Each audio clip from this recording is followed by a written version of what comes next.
I was trying to think, what could I say that could actually be helpful or useful to you in the future? And I thought I'd perhaps tell the story of how I sort of came to be here. How did some of these things happen? And maybe there's some lessons there, because I often find myself wondering, how did this happen? So when I was young, I didn't really know what I was going to do when I got older. People kept asking me, and eventually I thought that the idea of inventing things would be really cool. And the reason I thought that was because I read a quote from Arthur C. Clarke, which said that a sufficiently advanced technology is indistinguishable from magic. And that's really true. If you go back, say 300 years, the things that we take for granted today, you'd be burned at the stake for. You know, being able to fly, that's crazy. Being able to see over long distances, being able to communicate, having effectively, with the internet, a group mind of sorts, and having access to all the world's information instantly from almost anywhere on the earth. This is stuff that really would be magic, or would be considered magic in times past. In fact, I think it actually goes beyond that, because there are many things that we take for granted today that weren't even imagined in times past. They weren't even in the realm of magic. So it actually goes beyond that. So I thought, well, you know, if I can do some of those things, basically if I can advance technology, then that's like magic, and that would be really cool. And I also had sort of a slight existential crisis, because I was trying to figure out what does it all mean? Like, what's the purpose of things? And I came to the conclusion that if we can advance the knowledge of the world, if we can do things that expand the scope and scale of consciousness, then we're better able to ask the right questions and become more enlightened. And that's really the only way forward. So I studied physics and business, because I figured in order to do a lot of these things, you need to know how the universe works, and you need to know how the economy works. And you also need to be able to bring a lot of people together to work with you to create something, because it's very difficult to do something as an individual if it's a significant technology. So I originally came out to California to try to figure out how to improve the energy density of electric vehicles, basically to try to figure out if there was an advanced capacitor that could serve as an alternative to batteries.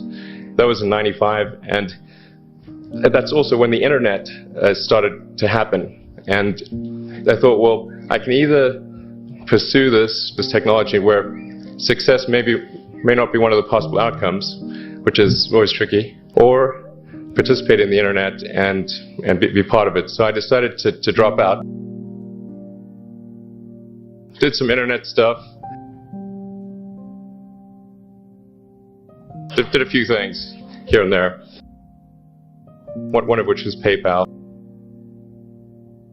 And I think maybe it's helpful to say one of the things that was important then in the creation of PayPal was kind of how it started, because the initial thought was with PayPal was to create an agglomeration of financial services, so to have one place where all of your financial services needs would be seamlessly integrated and work smoothly. And then we had like a little feature which was to do email payments.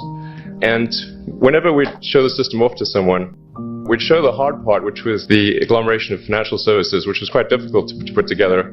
Nobody was interested. Then we'd show people email payments, which was actually quite easy, and everybody was interested. So this is, I think it's important to take feedback from your environment. You know, you want to be as closed loop as possible. So we focused on email payments and really try to make that work, and that's what really got things to take off. But if we hadn't responded to what people said, then we probably would not have been successful.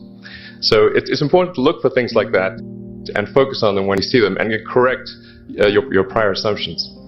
And then going from PayPal, I thought, well, what are some of the other problems that are likely to most affect the future of humanity?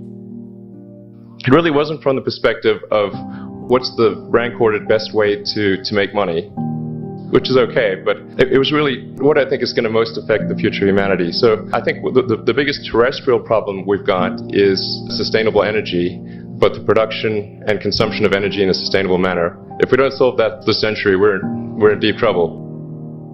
And then the other one being the extension of life beyond Earth to make life multiplanetary. So the latter is the basis for SpaceX, and the former is the basis for Tesla and Solar City. And when I started SpaceX, initially I thought that, well, there's no way one could possibly start a rocket company. I wasn't that crazy.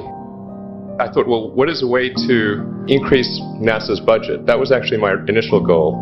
So I thought, well, if we can do a low-cost mission to Mars, something called Mars Oasis, which would land seeds in dehydrated nutrient gel, and you hydrate them upon landing, and then you'd have this great sort of money shot of green plants on a red background. The public tends to respond to precedents and superlatives, and this would be the first life on Mars, the furthest that life's ever traveled, as far as we know. And I thought, well, that would get people really excited, and therefore increase NASA's budget.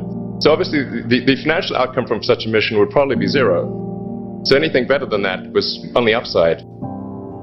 So I actually went to Russia 3 times to look at buying a refurbished ICBM, because that was the best deal. And I can tell you it was very weird going there in late 2001, 2002, going to the Russian rocket forces and saying, I'd like to buy 2 of your biggest rockets, but you can keep the nuke.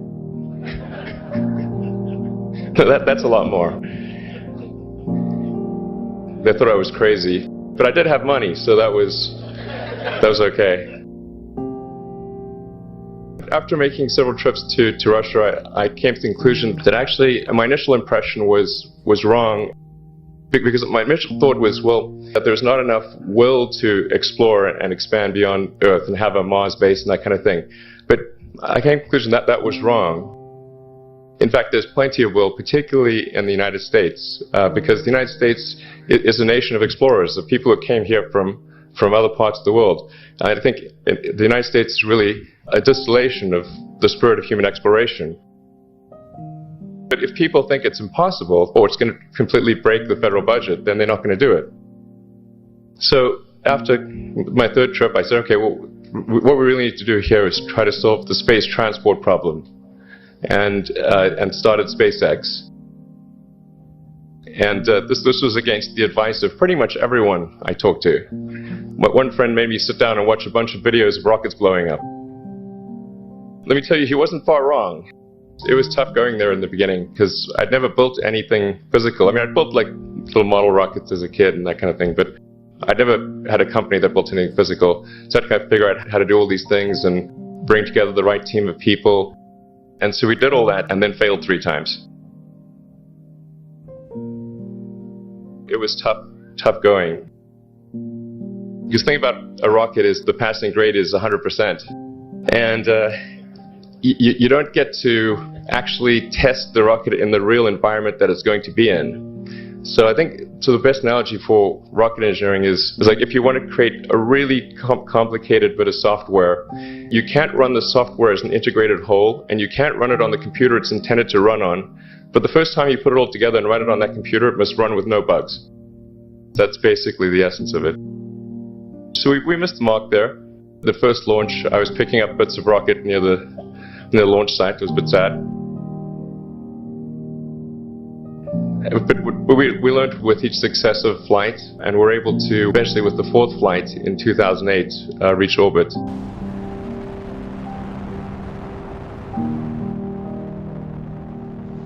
And that was also with the last bit of money that we had. So thank goodness that happened. I think the saying is 4th time's the charm. So we got the Falcon 1 to orbit, and then began to scale that up to the Falcon 9, which is about an order of magnitude more thrust. It's around 1 million pounds of thrust. And we managed to get that to orbit, and then developed Dragon spacecraft, which recently was able to dock and return to Earth from the space station. That was a white-knuckled event. It's a huge relief. Still can't quite believe it actually happened. But there's a lot more that must happen beyond this in order for humanity to become a spacefaring civilization and ultimately a multi-planet species. And that's something I think it's vitally important, and I hope that some of you will participate in that, either at SpaceX or at other companies, because it's just really one of the most important things for the preservation and extension of consciousness. I mean, it's worth noting, as I'm sure people are aware, that the Earth has been around for 4 billion years, and civilization, at least in terms of having writing, has been around for 10,000 years, and that's being generous. So it's really somewhat of a tenuous existence that civilization and consciousness as we know it has been on Earth. And I think I'm actually fairly optimistic about the future of Earth. I don't want to sort of people to have the wrong impression that I think we're all about to die. I think things will most likely be okay for a long time on Earth. But not for sure, but most likely. But even if it's sort of 99% likely, a 1% chance, it's still worth spending a fair bit of effort to ensure that we have backed up the biosphere, planetary redundancy, if you will. So I think it's really quite important. And in order to do that, there's a breakthrough that needs to occur, which is to create a rapidly and completely reusable transport system to Mars, which is one of those things that's right on the borderline of impossible.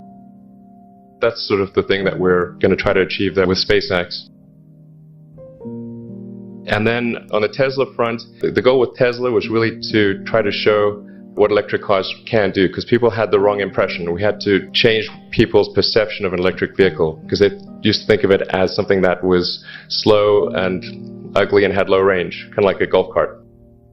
So that's why we created the Tesla Roadster, to show that you can be fast, attractive, and long range. And it's amazing how, even though you can show that something works on paper and the calculations are very clear, until you actually have the physical object and they can drive it, it doesn't really sink in for people. So that, I think, is something worth noting. If you're going to create a company, the first thing you should try to do is create a working prototype. Everything looks great on PowerPoint. You can make anything work on PowerPoint, but if you have an actual demonstration article, even if it's in primitive form, that's much more effective for convincing people.